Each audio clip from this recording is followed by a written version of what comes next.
आपलं वस्त्रभूषण नमस्ते।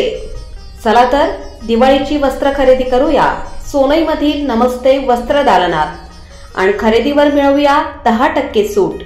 लग्न सोहळ्यासाठी सर्वोत्तम वस्त्र, डिझायनर साड्या, children wear, readymade dress material, suiting व शर्टिंग, आपल्याला अपेक्षित सर्वच वस्त्र एकाच छताखाली।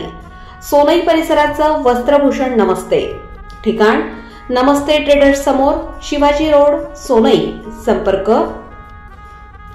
95 27 077 024 99 21 21 56 17। ब्राह्मणी ग्रामपंचायतचे माजी उपसरपंच व विद्यमान सदस्य श्री गणेश माणिकराव तारडे पाटील यांना वाढदिवसाच्या हार्दिक शुभेच्छा। दीपावली व पाडव्याच्या सर्वांना हार्दिक शुभेच्छा। शुभेच्छुक माजी उपसरपंच गणेशराव तारडे पाटील, मित्रमंडळ, सर्व हितचिंतक, मित्रपरिवार, ग्रामस्थ, ब्राह्मणी, तालुका राहुरी, जिल्हा अहिल्यानगर।